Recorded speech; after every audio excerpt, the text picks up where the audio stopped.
आइए सुनते हैं एपीजे अब्दुल कलाम द्वारा लिखित पुस्तक इनगाइटेड माइंड, तेजस्वी मन का हिंदी अनुवादन। पहला पाठ, स्वप्न और संदेश। 30 सितंबर 2001 को मैं रांची के बोकारो जा रहा था। जिस हेलीकॉप्टर में मैं सवार था, उतरने से पहले दुर्घटनाग्रस्त हो गया। उसके इंजन में कुछ खराबी आ गई थी, जिससे वह जोरदार झटके के बाद ज़मीन पर आ गिरा। पर उसमें सवार सभी यात्री बाल-बाल बच गए। मैंने ईश्वर का शुक्रिया अदा किया। इस दुर्घटना से मैं ज़रा भी विचलित नहीं हुआ। अपने पूर्ण निर्धारित कार्यक्रम के मुताबिक बोकारो में छात्रों को संबोधित करने चला गया। रात में डॉक्टरों का एक दल मुझसे मिलने आया और उन्होंने सलाह दिया कि मुझे कुछ दवाएं ले लेनी चाहिए। उनके सलाह पर मैंने दवाएं ले ली, जिसके असर से रोज़ के सोने के समय यानी रात के 1 बजे से काफ़ी पहले ही नींद आ गई।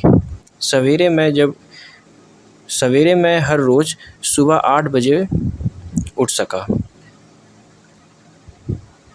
उस रात मैं नींद में भी बेचैन रहा।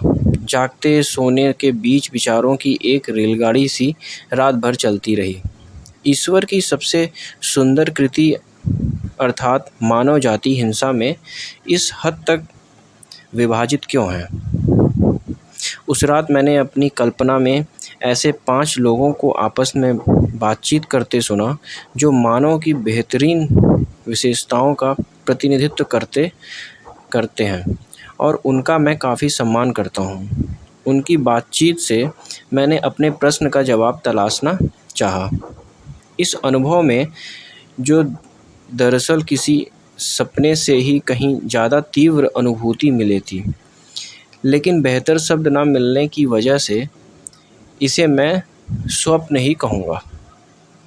मैंने खुद को एक रेगिस्तान में पाया, जहाँ मीलों दूर तक रेत ही रेत पसरी हुई थी। आसपास में पूरा चाँद चमक रहा था और रेगिस्तान चांदनी से नहाया हुआ था।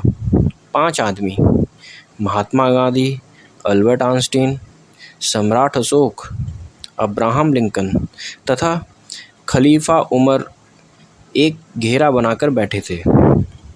तेज हवा में फहराते उनके धवल पवित्र एवं सम्मानीय लग रहे थे। मैं सम्राट अशोक के बारे में खड़ा हुआ खुद को बौना महसूस कर रहा था। अशोक ने जो जीवन दिए थे, एक क्रूर विजेता का और दूसरा एक रहमदिल शासन का। मैं उस अशोक के साथ खड़ा था, जो अभी जीत कर लौटा था, लेकिन उसे इस जीत की भावी कीमत चुकानी पड़ी थी। कलिंग युद्ध में 3 लाख लोगों को अपने जान से हाथ धोना पड़ा।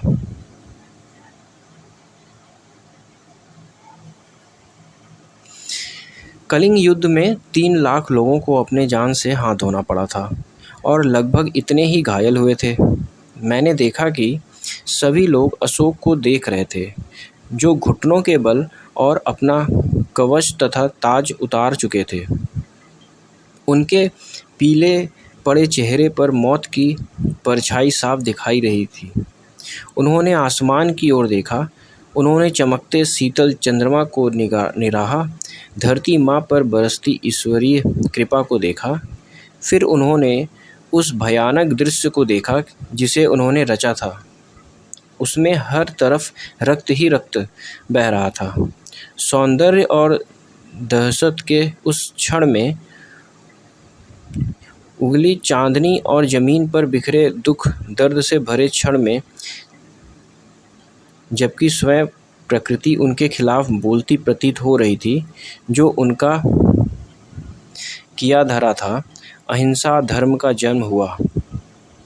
सम्राट अशोक ने उस शिक्षा के आधार पर मानव जाति में प्रेम का प्रसार करने के ईश्वरीय आदेश को स्वीकार किया था।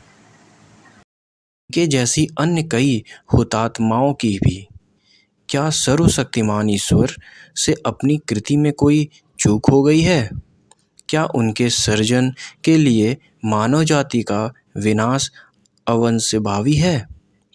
उस दिव्य सन्नाटे को भंग करते हुए महात्मा बोले, मित्रों, जो दिव्य संदेश हमें सुनाई दे रहा है वह सर्जन का संदेश है। चूँकि हम सभी धरती ग्रह के निवासी हैं, इसीलिए हम मानवता को संदेश दे सकते हैं कि किस प्रकार अलग अलग नस्लों, धर्मों, भावनाओं के लिए शांतिपूर्ण, सौहार्द तथा संपन्नता के लिए मिलजुल कर रह सकते हैं। सर्वशक्तिमान ईश्वर ने हम सभी को कुछ न कुछ ऐसी अद्भुत विशेषताएं दी हैं जिसे अपने कर्मों तथा विचारों से हम मानवता को सौंपते हैं। क्या यह सचमुच काम करती है? यह कोई अन्य दिव्य संदेश या शिक्षा है? दिव्य सौंदर्य को मनुष्यों की आत्मा में प्रवेश कराना चाहिए, जिससे शरीर तथा मानसिक में प्रसन्नता का संचार हो। क्या ऐसा संभव है? अशोक ने कहा, मित्रों, मैंने तो एक बात समझी है, और वह यह कि किसी को दुख पहुंचाना जीत हासिल करना नहीं की जा सकती। असली विजय तो शांति का साम्राज्य है। खलीफा उमर बोले, यरूशलेम में प्रवेश करने के बाद मैंने जाना कि सभी इंसान बराबर है। दूसरों को अपने रास्ते पर चलने के लिए मजबूर करना बेतुकी बात है।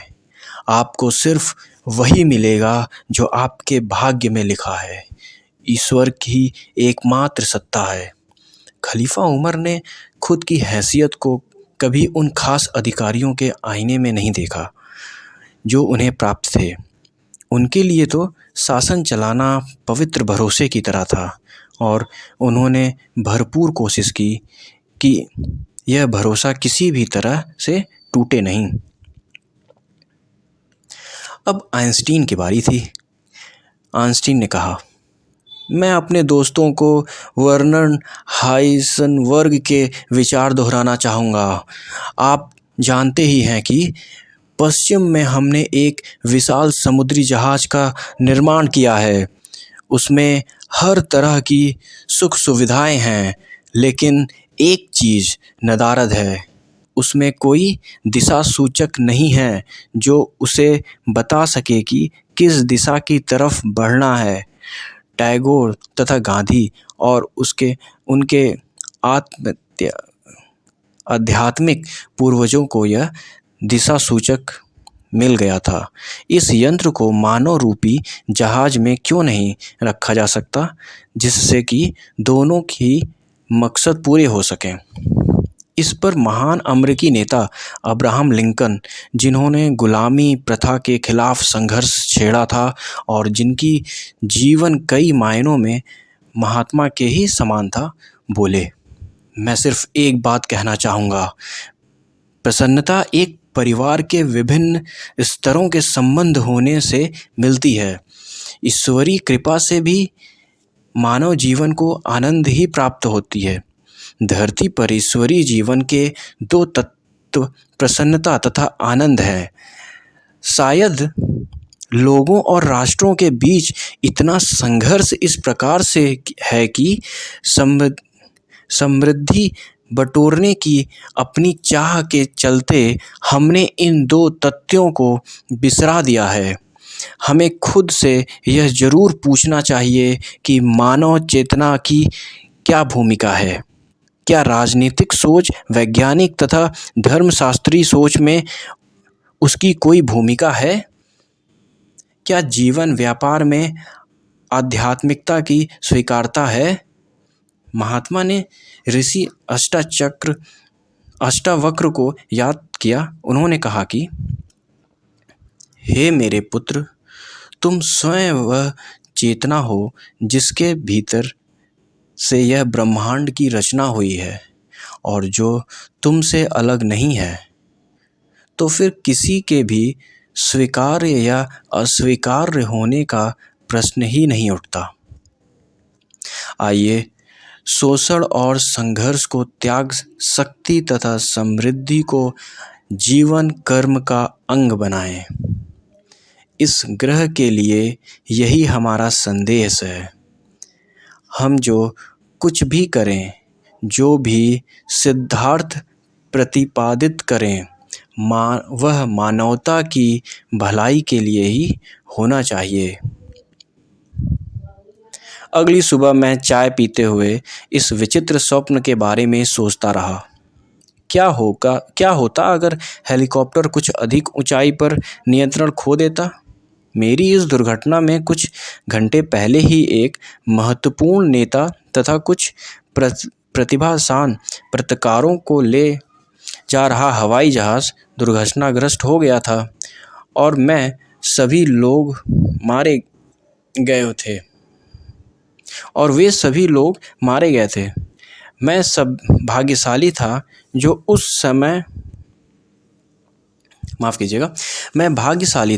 जो बच गया। और फिर रात को यह विचित्र अनुभव, क्या यह मेरे लिए कोई संदेश लेकर आया है? मुझे क्या करना चाहिए? मैंने खिड़की से बाहर झाँका। सूरज चढ़ आया था, पूर्वाई बह रही थी।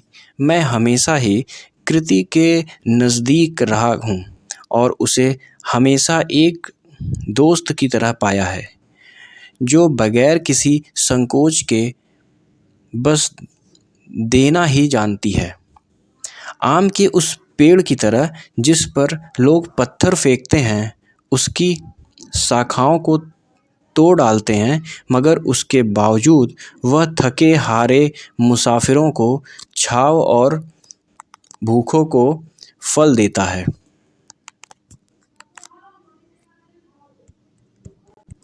रामेश्वरम, तुब्बा या चंडीगढ़ का समुद्र रहा हो, पोखरण का रेगिस्तान हो अथवा हैदराबाद की अनगढ़ चट्टानें, प्रकृति ने हर जगह अपना अस्तित्व दर्ज कराई है। जहाँ मैं काम करता हूँ, इस वजह से मुझे हमेशा यह बात याद रहती है कि प्रकृति की सभी कृतियों में दिव्य शक्ति छिपी है। मैं अपने सपनों के बारे में सोच विचार करता रहा, जबकि मानव जाति में विनाश की जबरदस्त क्षमता मौजूद है। इसीलिए इतिहास बताता है कि अच्छी ताकतों ने मानव जीवन को बेहतर बनाने के लिए हमेशा कड़ा संघर्ष किया है। इस तरह एक तरफ हमारे सामने गांधी तथा अन्य महान संत, महात्मा और शिक्षक हुए हैं, जिन्होंने सूखी तथा मूल्य आधारित जीवन की शिक्षा दी, जबकि दूसरी ओर दूसरे महायुद्ध में लाखों लोगों की मौत और अणु बम गिराए जाने की घटनाएं हैं, जिसने भरे पूरे 2 शहरों को बर्बाद कर डाला। बोस्निया संघर्ष में हजारों लोग मारे गए। इजराइल फिलिस्तीन संघर्ष में मौतों का सिलसिला अभी भी जारी है।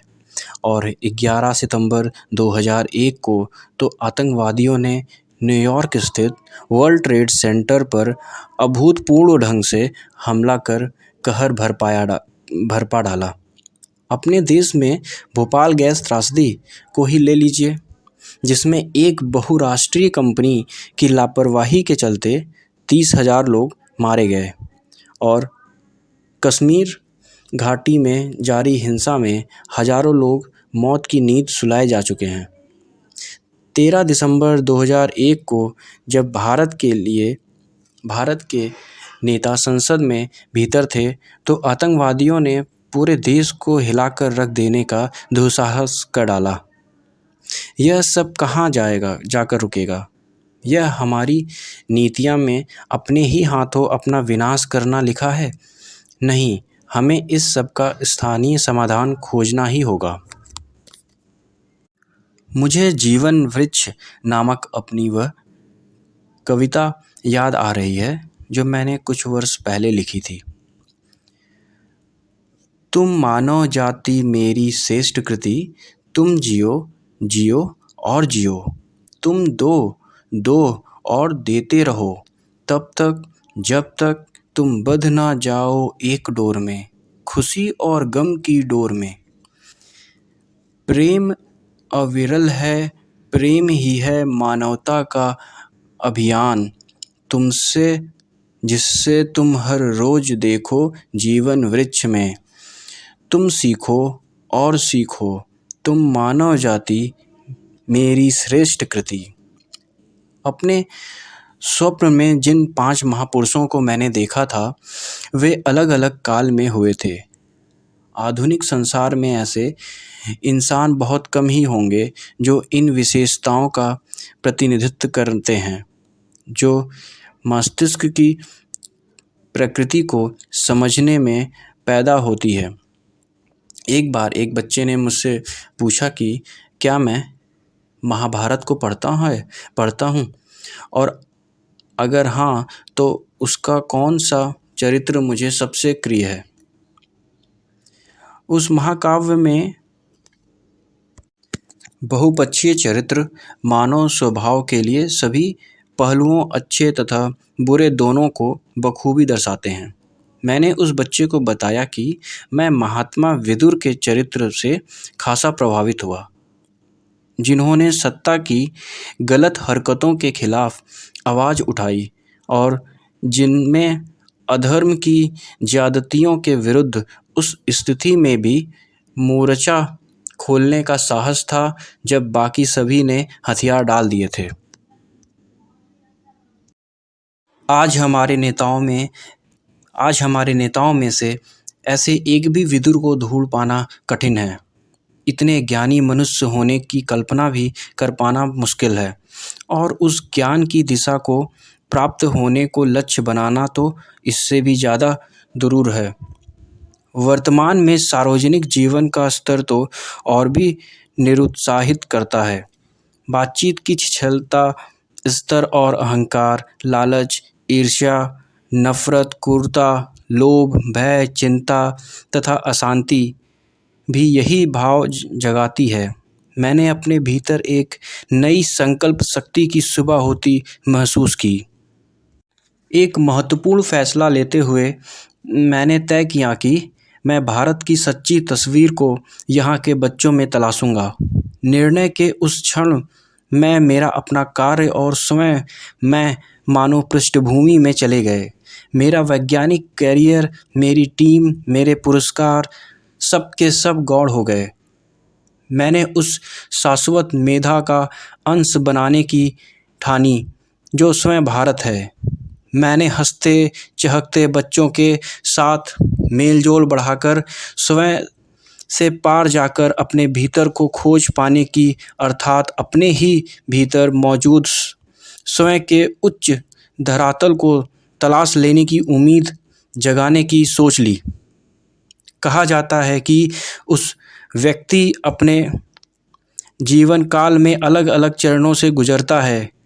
डॉक्टर वायन डब्ल्यू डायर ने अपनी पुस्तक मैनिफेस्ट और डेस्टिनी में इन चरणों को दिलचस्प ढंग से विभाजित किया। धावक या खिलाड़ी का चरण, योद्धा का चरण, सत्ताधारी का चरण और महापुरुष का चरण। मुझे लगता है कि राष्ट्र ही इसी तरह से अलग अलग दौर में गुजरते हैं, और इसी वर्गीकरण को राष्ट्रों की स्थिति में देखें तो अंतिम 2 चरणों में मैं विगवृद्ध यानी बड़ा भाई और स्वानुभूति शरण के नाम से पुकारता हूँ। जरूरी नहीं कि मैं चरण सिलसिलेवार हो, उनका साथ साथ भी अस्तित्व हो सकता है जिसमें एक पक्ष अन्य के मुकाबले अधिक हावी हो। कोई भी राष्ट्र जब अपनी आज़ादी के संघर्ष से उभर कर धावक चरण में प्रवेश करता है तो वह ऊर्जा से सराबोर होने के कारण प्रदर्शन तथा उपलब्धियों की दौड़ में शामिल हो जाता है। जापान, सिंगापुर, मलेशिया, यही हुआ है। इस चरण को छोड़ने के बाद एक देश योद्धा के चरण में पहुंचता है, अपनी उपलब्धियों पर गर्व के भाव से भरा पूरा वह राष्ट्र दूसरों के मुकाबले स्वयं की बेहतर स्थिति को दर्ज भी करवाना चाहता है और कभी-कभी वह उन्हें पराभूत कर ऐसा करता है। ऐसे में उसका अहम ही उसे संचालित करता है। इस चरण से गुजरने के दौरान लोग अपने मुकाम तथा उपलब्धियां हासिल करने की दौड़ में व्यस्त रहते हैं और ऐसा डायर ने भी लिखा है कि तब उन्हें चिंता आ घेरती है। दूसरों को अपनी उत्कृष्टता का लोभ मनवाना ही मुख्य ध्येय होता है। अगले चरण अर्थात बड़े भाई के दौर तक आते आते अहम भाव में कुछ ठहराव आ चुका होता है और नई प्रौढ़ता के चलते जागरूकता उन्हें दूसरे देशों तथा समाजों के लिए क्या महत्वपूर्ण है यह सोचने को प्रेरित करती है। इस चरण में भी राष्ट्र उपलब्धियों के भाव से तो भरा होता है, परंतु वह अपनी ताकत को जताने के लिए बेचैन नहीं होता। उनकी मूल सोच तब दूसरों की स्थिति में सुधार लाने की होती है। पूर्व सोवियत संघ ने कुछ देशों में विकास गतिविधियां प्रारंभ कर यही भूमिका निभाई थी।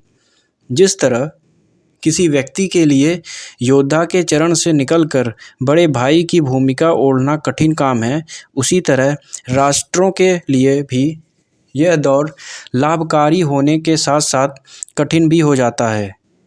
इस बड़े भाई की भूमिका वाले चरण से बढ़कर भी एक चरण है।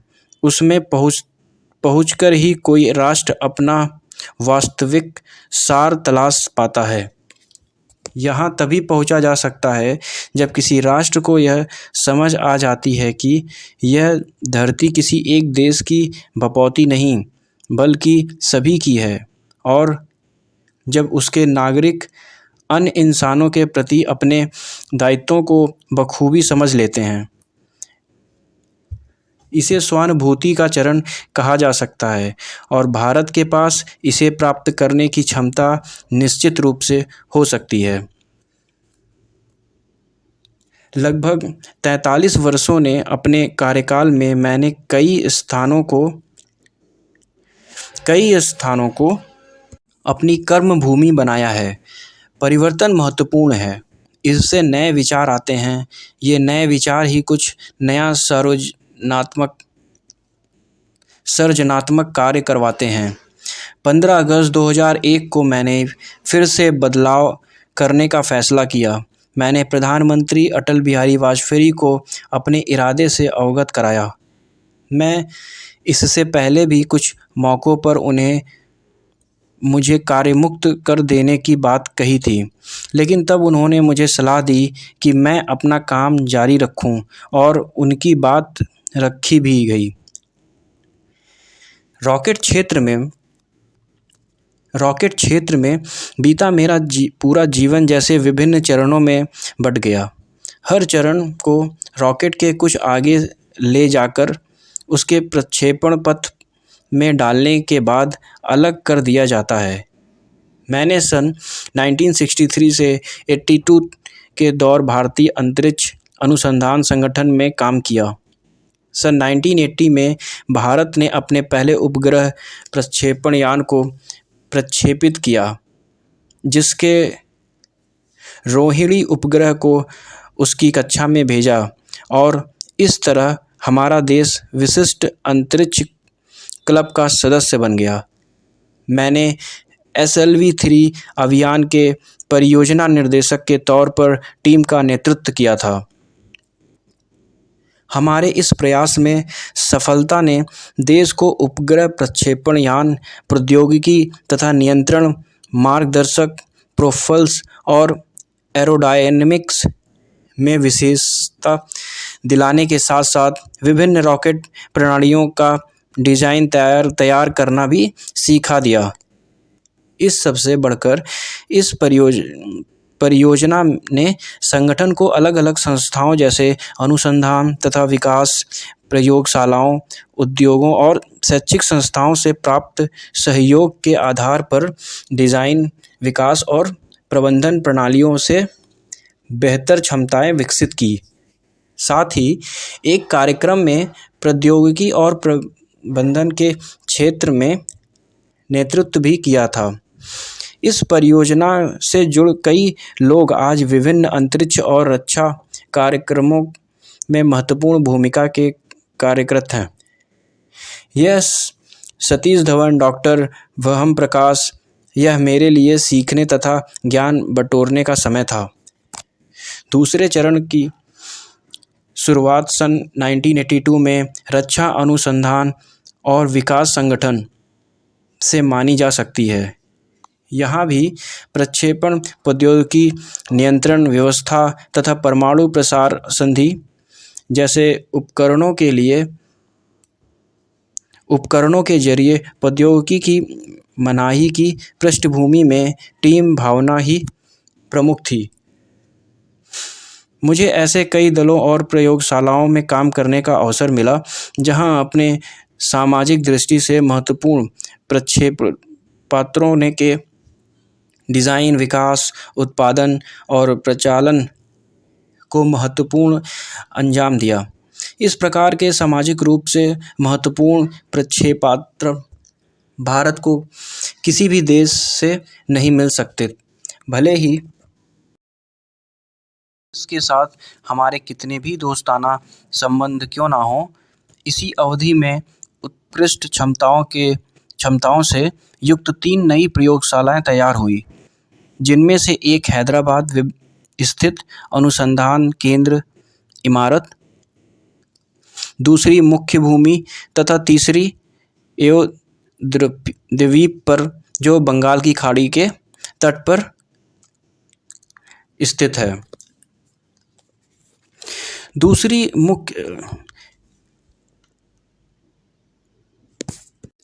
इस चरण के दौरान मुझे कई सफलताएं और कुछ एक असफलताएं भी मिली। मैंने इन असफलताओं से सीखा और साहस के तौर उनका मुकाबला करने के लिए खुद को तैयार किया। यह मेरा दूसरा चरण था, जिसने मुझे असफलताओं के बीच संबंध और महत्वपूर्ण सबक सिखाया। तीसरा चरण आणविक ऊर्जा विभाग तथा DRDO और सशस्त्र सेना के बीच जबरदस्त तालमेल से भारत को परमाणु शस्त्र संपन्न राष्ट्र बनाने के अभियान में भागीदारी का हो सकता है। यह अभियान भी पूरी तरह सफल रहा, लेकिन जब बच्चे मुझसे पूछते हैं कि पिछले 40 वर्षों में मुझे किसने सबसे ज़्यादा खुशी दी, तो मैं उन्हें बताता हूं कि मुझे सबसे अधिक प्रसन्नता तब होती है जब मैं हृदय रोगियों को अपनी धमनियों में कलाम राजू कोरोनाली स्टेंट्स लगाए हुए और विकलांग बच्चों को लाइटवेट फ्लोर रिएक्टर लगाने के बाद उनकी तकलीफ़ों को कुछ हल्का हो देखता हूँ। ये दोनों ही प्रक्षेपण प्रौद्योगिकी की मदद से हमें मिले हैं। इस चरण के दौरान मैं विज्ञान और प्रौद्योगिकी विभाग के अंतर्गत कार्यरत प्रौद्योगिकी सूचना पूर्वानुमान तथा आकलन परिषद का 2 कार्यकालों तथा अध्यक्ष रहा। इस अवधि में कुल मिलाकर 500 विशेषज्ञों के कार्यदलों के साथ के आधार पर प्रौद्योगिकी सन 2020 को तैयार किया गया। इन कार्यदलों में विभिन्न क्षेत्रों से जुड़े 5000 वैज्ञानिकों तथा तकनीकीवादियों से प्राप्त जानकारी की मदद से यह काम किया गया था।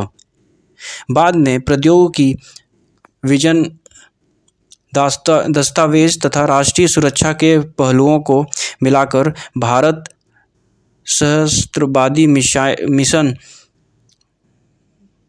MSA 2020 तैयार किया गया। नवंबर 1999 में जब मैंने भारत सरकार के प्रमुख वैज्ञानिक सलाहकार का पदभार संभाला, तो मेरे सामने इस योजना को विस्तृत करने तथा कार्य पूर्ण देने की चुनौती थी। वास्तव में मैं यह भारत को